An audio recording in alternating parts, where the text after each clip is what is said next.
बच्चों आज हम पढ़ेंगे डिप्रिसिएशन। डिप्रिसिएशन हमने इससे भी पहले लगभग 3 से 4 वीडियो में कवर की है। यहाँ पर आज हम क्या सीखेंगे, नया क्या होने वाला है। आज हम सीखेंगे बीमा पॉलिसी पद्धति। तो बीमा पॉलिसी पद्धति आपने अभी तक नहीं देखा है। अभी तक हमने क्या क्या देख लिया था, सामान्य के जो क्वेश्चन होते हैं वो देखा था, स्थायी किसका देखा था, घटती का देखा था, और हमने क्रमागत ह्रास पर देखा था, और अ, ह्रास कोष पद्धति देखा था। लगभग जो मुख्य थे मैंने वो भी आपको बताया था, लेकिन बीमा पॉलिसी हमने अभी तक कवर नहीं किया था। तो बीमा पॉलिसी के 2 तरह के क्वेश्चन आते हैं। पहला ऐसा क्वेश्चन जिस पर हमें पंजीप्रोष्ठि पूछा जाएगा, और पंजीप्रोष्ठि नहीं पूछा जाएगा तो फिर हमें खाते बनाने होते हैं। आवश्यक खाते खोले जब बोले जाएंगे तो लगभग 3 खाते आपको बनाने होते हैं, तो वो आज आप सीखेंगे। अब सबसे पहले आपको ये दिखना है कि क्वेश्चन होते कैसे हैं। सबसे पहले आपको क्या देखना है, क्वेश्चन कैसे होते हैं। चूँकि जितनी भी पद्धति होती है तो सबके क्वेश्चन थोड़े-थोड़े अलग होते हैं। तो मैं ये तो नहीं कहूँगा कि आपको आंसर याद करना है या रटना है, आपको क्वेश्चन रटना होता है या क्वेश्चन को याद करना होता है। क्योंकि क्वेश्चन कैसा है, क्या पूछ रहा है, क्या मदद दी जा रही है, उसके हिसाब से आपके सॉल्यूशन होते हैं, ठीक है? तो फिर से वही, मैं कभी भी आंसर पे फोकस नहीं करता, मैं हमेशा बताता हूँ कि हर क्वेश्चन अलग क्यों है, बस क्वेश्चन को ध्यान से देखो। तो हमारे पास जो सबसे पहला पॉइंट है वो है 1 अप्रैल 2016 को ए ने 1 लाख रुपए के भुगतान में जस्ते की खान प्राप्ति की। पट्टे की अवधि 5 वर्ष है। इसके पुनर्स्थापन के लिए उसने एक बीमा पॉलिसी लेने का निश्चय किया। वार्षिक प्रीमियम 9,750 रुपये है। 1 अप्रैल 2021 को पट्टे का 5 वर्ष के लिए उसी राशि का नवीनीकरण किया गया। लेजर के आवश्यक खाते खोलिए। आवश्यक खाते बोला है, केवल पंजीप्रोष्ठि नहीं बोला है। तो यहाँ पर हमें लाइन से जो खाते बनाने हैं वो अभी मैं आपको बताने जा रहा हूँ। ठीक है, तो ध्यान से देखिएगा। क्वेश्चन में एक पट्टे पर संपत्ति ली गई है, ठीक है। एक संपत्ति खरीदी गई है, वो जमीन भूमि कुछ भी हो सकते हैं। खान को लिया गया है 1 लाख रुपए का।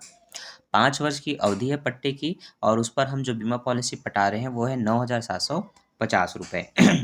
तो सबसे पहले आप जो खाता बनाते हैं वो पट्टे पर ली गई जो भी संपत्ति है उसका खाता बनता है, ठीक है। तो जो पट्टे पर खान ली गई है उसके लिए खाता बनाया जा रहा है। आप इंग्लिश में इसको लीज ऑफ माइंस कहेंगे, ठीक है। पट्टे पर ली गई खान या पट्टे पर ली गई माइंस, है ना, लीज ऑफ माइंस अकाउंट। यहाँ पर आपको क्या करना है, कॉलम किस तरह से होता है, दिनांक कॉलम होगा, विवरण का होगा, राशि का होगा, फिर दिनांक, फिर विवरण, फिर राशि। तो हम कुल मिला के कह सकते हैं कि 6 कॉलम के हमारे खाते बनेंगे। जब आपने इसको बना लिया तो आगे आपको क्या करना है, ध्यान से देखिएगा। सबसे पहले आपको लिखना है यहाँ पर तारीख जो दिया गया है 2016 1 अप्रैल। क्या बोलकर लिखेंगे, हमें लिखना है बैंक खाते से। हिंदी में भी लिख सकते हैं, अंग्रेजी में भी लिख सकते हैं। बैंक खाते से विवरण में लिखना है, और राशि वाले कॉलम में आपको लिखना है 1 लाख रुपए, ठीक है। अब कई बच्चों को यहाँ पर दिनांक डेट नहीं दिख रहा होगा जो मैंने बोला, तो मैं बता देता हूँ। इस तरह से आपका ऊपर में हेडिंग रहता है, जो कि पहला हेडिंग होता है डेट का। यहाँ पर आप डेट लिखते हैं, फिर आप पर्टिकुलर लिखते हैं। पर्टिकुलर का मतलब होता है विवरण, ठीक है। फिर आप अमाउंट लिखते हैं जो कि इस तरह से होता है। यही 3 कॉलम यहाँ पर, ये फर्स्ट दिनांक का है, ये सेकेंड पर्टिकुलर का है, ये थर्ड अमाउंट का है। ये आपको बनाना होता है, सोल्यूशन में भले ना बनाया गया हो, आपको लिखना है, ठीक है। आगे तो पहला आपको पता है जितने की संपत्ति ली जाती है उसको फुल अमाउंट को आपको दिखाना है बैंक खाते से बोल करके। तो आपको लिखना है बैंक खाते से 1 लाख रुपए दे करके संपत्ति ली गई, ठीक है। और शेष ले गए आपको लिखना है वही 1 लाख रुपए को। यहाँ पर कुछ भी काट कटाव नहीं होगा, बस संपत्ति हम जो ले रहे हैं उसको जितने साल के लिए ले हैं उतने साल के लिए हम खाता बनाकर दिखाते हैं। तो 2017 के 31 मार्च को आप इसको शेष ले गए बता देंगे, पहले साल का खत्म हो गया। दूसरे साल आप 2017 के 1 अप्रैल को आप शेष लाया गया लिखेंगे, और 18 के 31 तारीख में आप बोलेंगे 31 मार्च को शेष ले गए, 2 साल का कंप्लीट। तीसरे साल फिर 18 के अप्रैल में 1 तारीख को आप बोलेंगे शेष लाया गया, और 19 के 31 मार्च को बोलेंगे शेष ले गए। इस तरह से आपका 3 साल का बना, और आगे का जो 2 साल बचा है उसको आप यहाँ पर देखेंगे इस तरह से बना हुआ है। ये फिर आपको शेष लाया गया बोल रहे हैं 2019 के 1 अप्रैल को, शेष लेके बोल रहे हैं 2020 के 31 मार्च को। अब 2020 के 1 अप्रैल को शेष लाया गया, और 21 से 31 मार्च को शेष ले गए। अब आप साल गिन सकते हैं, टोटल आपके 5 साल हो गए। 3 साल का आपने यहाँ बनाया था, 2 साल का आपने यहाँ बनाया, 5 साल का आपका कंप्लीट हो गया। तो जब भी बीमा पॉलिसी पद्धति अनुसार पट्टे पर कोई भी संपत्ति ली जाती है तो सबसे पहला जो खाता बनता है वो होता है संपत्ति का। कौन सी संपत्ति का? जो पट्टे पर ली गई है, ठीक है, उस पट्टे को ही आप लीज कहते हैं। आगे तो आपको पता चल गया, शेष लाया गया, शेष ले गए, शेष लाया गया, शेष ले गए, शेष लाया गया, शेष ले गए। इस तरह से 5 साल का है तो 5 साल तक बनेगा, 10 साल का है तो 10 साल तक बनेगा, 7 साल का है तो 7 साल तक बनेगा। तो जितने वर्षों का बोला जाएगा उतने वर्षों का आपको इसको तैयार करना है। आगे जो दूसरा खाता बनता है उसको हम बोलते हैं ह्रास कोष खाता। क्या बोलते हैं? ह्रास कोष खाता, ठीक है। अब ह्रास कोष से खुद के एक पैटर्न है जिस पर क्वेश्चन पूछा गया था, जो मैंने बताया है, मेरे चैनल में अपलोड है, और आज हम उसी को फिर देखेंगे। ह्रास कोष भी इसमें बनाना होता है। तो देखिए, जो भी संपत्ति ली जाती है उस पर ह्रास भी निकाला जाता है, ठीक है, ये कॉमन होता है, तो ये आपको करना है। अब ध्यान से देखेंगे कि इसको तैयार कैसे करना है। चूंकि ये बाकी क्वेश्चनों से अलग है तो आपको ध्यान देना है इसमें कितना किस्त पटाया जाता है, वार्षिक कितना पटाया जाता है बीमा के, उसी को आप लिखेंगे। लाभ हानि खाता में इसको संयोजन कर देते हैं क्योंकि संपत्ति पर ह्रास हमेशा आपके लिए हानि होती है। तो जब इस खाते का फॉर्मेट बनाएंगे तो वो भी वैसे ही रहेगा, दिनांक विवरण राशि, दिनांक विवरण राशि। बस हेडिंग में लिख देना है ह्रास कोष खाता, है ना, डिप्रिसिएशन फंड अकाउंट। अब स्टार्ट करते हैं। तो सबसे पहले आपको इसको समाकलन साइड से स्टार्ट करना है, विकलन साइड से नहीं। यहाँ पर ये विकलन से स्टार्ट हुआ था, समाकलन में शेष लेगा लिखे थे, यहाँ पर ये समाकलन पक्ष से स्टार्ट होगा। यहाँ पर आपको लिखना है लाभ हानि खाता को 9,750 रुपये। क्या लिखना है? 9,750 रुपये, और ये शेष लाएंगे आपका 9,750 रुपये, पहला अमाउंट, ठीक है। अब पहले साल का जैसे आगे बढ़ेंगे, दूसरे साल फिर से आपको इतना ही रुपए देना है, हर साल की वार्षिक किस्त है ये।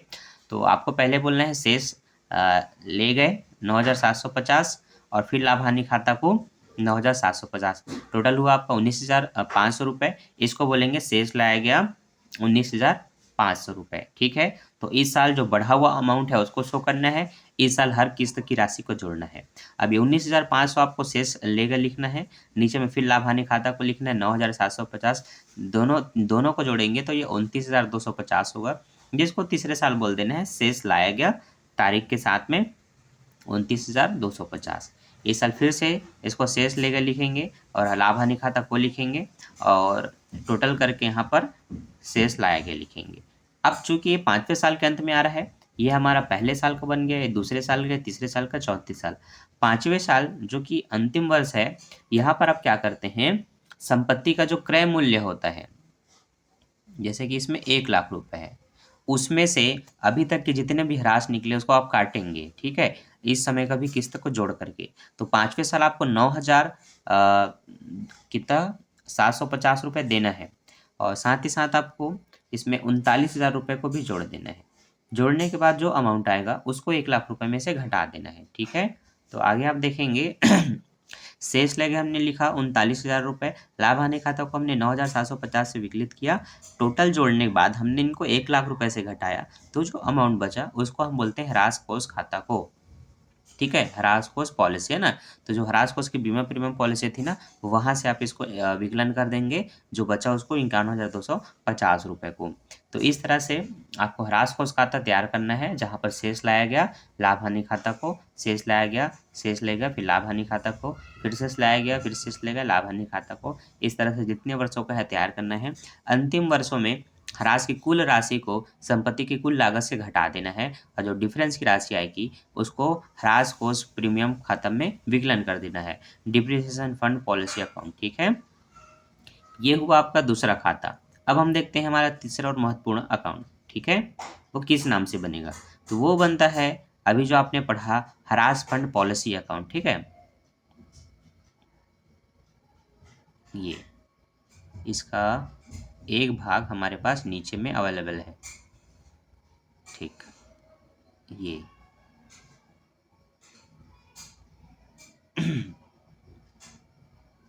तो पहले इसको कंप्लीट कर लेते हैं, फिर नीचे भी देखेंगे। तो देखिए, यहाँ पर जब इस खाते की आप शुरुआत करेंगे तो आपको यहाँ लिखना है बैंक खाते से जितना आप उसका प्रीमियम, वार्षिक प्रीमियम पटाएंगे उसी अमाउंट को। तो आपको लिखना है बैंक खाते से 9,750 रुपये जो लिखा गया है, ठीक है। यहाँ पर लिखेंगे शेष ले गए। अब फिर यहाँ पर आप लिखेंगे शेष लाया गया उसी को 9,750 रुपये को, और फिर से आपको देना है इसी साल, अगले साल आ गए हम दूसरे साल में, तो बैंक खाता से फिर से उस अमाउंट को लिखना है, जोड़ देना है और लिख देना है शेष ले गए, जो टोटल आया आपको 19,500 रुपये।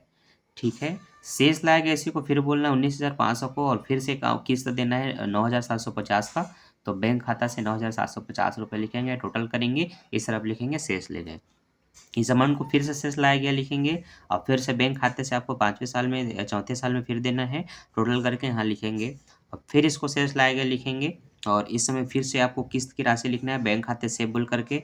लेकिन यहाँ पर 5वें साल के अंत में आपको समाकलन साइड में संपत्ति का कुल मूल्य दिखाना है, जो कि है 1,00,000 रुपये, और यहाँ पर लिख देना है वही ह्रास कोष फंड अकाउंट से इनको घटा करके जो डिप्रिसिएशन में आएगा 51,250 रुपये का। तो ये 5 साल का जो बना है, वहाँ पर हर साल आपको यहाँ पर बैंक खाते से शेष लाया गया, बैंक खाते से जोड़ करके पूरा कंटिन्यू 4 साल तक करना है। 5वें साल आप शेष लाया गया तो लिखते हैं बैंक खाता कोई भी लिखते हैं, लेकिन यहाँ पर ह्रास कोष खाता भी विकलन होता है। ठीक है, और इस तरफ आपको संपत्ति के कुल मूल्य को दर्शाना होता है। तो इस तरह से हमने आज समझा बीमा पॉलिसी पद्धति के अनुसार आवश्यक खाते कैसे तैयार किए जाते हैं। ठीक है, तो जिन बच्चों को टॉपिक वाइज पढ़ना पसंद है कि जो किसी चैप्टर में टॉपिक दिए हैं वो कम से कम आपको बनाना आना चाहिए, तो उनके लिए वीडियो बहुत इंपॉर्टेंट है, क्योंकि ह्रास की जो चैप्टर है मूल्य ह्रास की, यहाँ पर टॉपिक वाइज क्वेश्चन है, जैसे कि स्थायी किस्त पद्धति है। ठीक है, यहाँ पर हम जो खाते बनाते हैं पद्धति अनुसार, तो पहला स्थायी किस्त, दूसरा है घटती किस्त। ठीक है, और तीसरा था आपका ह्रास कोष पद्धति। ठीक है, एक सिंकिंग फंड तालिका पद्धति था, शायद उसी में शामिल है या अलग से है, और फिर आपका बीमा पॉलिसी पद्धति है। ठीक है, तो ऐसे ऐसे करके लगभग 5 से 6 या उससे भी ज़्यादा टॉपिक हैं, तो टॉपिक वाइज आपको क्वेश्चन बनाना आना चाहिए। तो अब तक तो सारे वीडियो अपलोड हो चुके हैं, ये बस बचा था, इसको भी मैंने आज कंप्लीट कर दिया।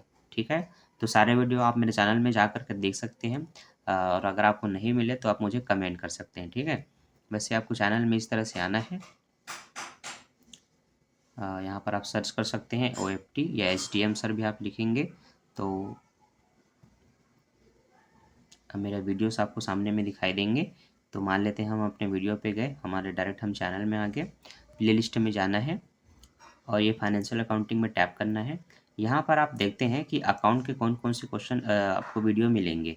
तो ज़्यादातर में डिप्रिसिएशन या मूल्यह्रास लिखा होगा, वो 11वीं के भी हो सकते हैं, वो आपके लिए इंपॉर्टेंट है। तो जैसे कि आप देख रहे हैं यहाँ पर मूल्यह्रास लिखा हुआ है, तो ये आपके लिए इंपॉर्टेंट है, इसको आप एक बार देखेंगे। नीचे में भी है मूल्यह्रास, ये भी आप देख सकते हैं। ठीक है, पद्धति वाइज जब मैं बनाया हूँ तो उसमें नाम भी लिख दिया हूँ, आप वो भी देख सकते हैं। तो जैसे बच्चों को नहीं मिलता इसलिए मैं बता रहा हूँ, आप देख सकते हैं। ठीक है, अब यहाँ पर देखिए मैंने क्रमागत ह्रास पद्धति पर स्पेशल वीडियो बनाया है, फिर ह्रास कोष पद्धति का बनाया है, 4 वीडियो हो गए। और आगे हम देखते हैं, ह्रास कोष का एक और वीडियो बना हुआ है, और वार्षिकी पद्धति का बना हुआ है। ठीक है, वार्षिकी का लगभग 6 वीडियो हो गए। मूल्यह्रास पर फिर वीडियो बना है, जहाँ पर आपको इम्पोर्टेंट प्रैक्टिकल बताया गया है। और ठीक, हाँ, लगभग इतने क्वेश्चन आपको लगभग 6 से 7 वीडियो मिलेंगे, जो कि मूल्यह्रास के बेसिक टॉपिक हैं। ठीक है, जिसको देखने के बाद आपकी जो ह्रास की कॉन्सेप्ट है, जो पूरा कॉन्सेप्ट है वो क्लियर हो जाएगा। ठीक है, फिर इससे संबंधित जितने भी क्वेश्चन आते हैं वो आपसे बन जाएंगे आपके फाइनल एग्जाम में। तो फाइनल एग्जाम में इस चैप्टर से 15 नंबर लाना है, तो 2 ऑप्शन होते हैं, या तो मूल्यह्रास के पूरे टॉपिक आपको बनाना आना चाहिए जो इम्पोर्टेंट है, नहीं तो फिर आपका जो दूसरा चैप्टर है गैर व्यापारिक संस्था। ठीक है, एक गैर व्यापारिक जो संस्था है इसके आपको थ्योरी आना चाहिए। तो जितनी भी इसमें थ्योरी दी गई है उनको आपको पढ़ करके रखना है। ठीक है, जैसे प्राप्ति भुगतान खाता, आय व्यय खाता में अंतर, ये दोनों में क्या है, जितने भी डिटेल से दिया गया है थ्योरी, उनको आपको पढ़ना है। ठीक है, तो कंप्लीट है आपका ये वाला यूनिट, बस आपको वीडियो देखना और अपनी फुल तैयारी कर लेनी है। ठीक है, तो वीडियो कैसा लगा कमेंट करके ज़रूर बताएं, और IMP क्वेश्चन आपको धीरे धीरे मिल ही रहे हैं सारे विषय के, वो भी फाइनल एग्जाम के। ठीक है, ताकि आप घर बैठे अभी से 2022 से 23 में जो आपका एग्ज़ाम होना है उसकी आप तैयारी कर पाएँ। बाकी कोई भी डाउट रहता है तो आप मुझे कमेंट कर सकते हैं, जिसका रिप्लाई या जिसका वीडियो अगर आपको कोई चाहिए तो 24 से 48 घंटे के अंतर्गत आपको मिल जाता है। तो अभी के लिए बाय, थैंक्स फॉर वॉचिंग, मिलते हैं नेक्स्ट वीडियो में। बाय बाय बच्चों।